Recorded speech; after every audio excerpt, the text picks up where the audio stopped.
nəfəsinlə. Mənə gəl yenə, mənə gəl yenə. Qurtar bu həsrət qəfəsindən. Mənə gəl yenə, mənə gəl yenə. Yandır eşqimi nəfəsinlə. Mənə gəl yenə, mənə gəl yenə. Qurtar bu həsrət qəfəsindən. Mənə gəl yenə, mənə gəl yenə. Sevirəm səni mən sahiden. Dur səhər 6'da gəl sahilə. Bu sol tərəfdəki ət parçasının tek sahibi sən sahibə. Mənim üstümə gəlmədi bəsli deyil. Gic biriyəm mən tərsdibim. Bir də səndəki o qədər ağıllı deyilsən. Düz demirəmmi tərsdik et. Biz bilirik oyunun qaydalarını, amma oynaya bilmirik qaydalarına. Nə bir də güvənmə çox gözəlliyinə. Sən yaşayırsan bəs özəlliyinlə. Hünərin var de səmimiyəm. Mən olduğum kimi səmimiyəm. Sahildəyik səninləyəm. Bir də yaxşı ar qoy sərinliyə. Yandır eşqimi nəfəsinlə.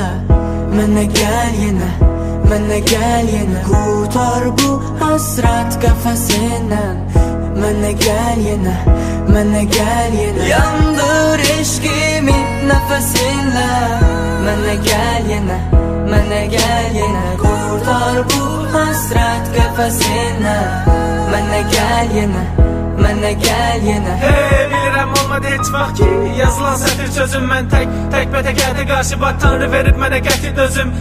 İçində bu az da olsa bax bir məndən saxlamsansa dur. İcazə verib qurursan bir zəhmət elə gətir özün. Bilirsən belə şey nadir olur. Oğlanın qız yarası ürəkdə yetdiyi xəncər soxduq. Ölünə qədər laf biz qalası. Axı mən necə bax yazmayım. Hazi bilə qalmış bu sevgilərdən. Özgəyə aid bir sevdiyim var. Eynən Bakı və qız qalası. Baxma ki üstüvə çox düşdüm mən. Sevmədim özgədə gəlin olasan. Qurmadım xəyal ki tənha liman. Mən gedib qayıtmayan gəmim olasan. Xəstəliyi bir də sağlıqda. Yaxşı gün elə pis gündə də. Vicdan üstünə əlli qoydu. Varmı cəsarət mənim olasan. Yandır eşqimi nəfəsinlə. Mənə gəl yenə, mənə gəl yenə. Qurtar bu həsrət qəfəsindən. Mənə gəl yenə, mənə gəl yenə. Yandır eşqimi nəfəsinlə. Mənə gəl yenə, mənə gəl yenə. Qurtar bu həsrət qəfəsindən. Mənə gəl yenə, mənə gəl yenə. Yandır eşqimi nəfəsinlə.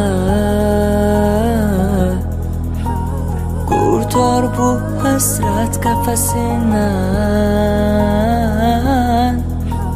Yandır eşqimi nəfəsinlə. Qurtar bu həsrət qəfəsindən.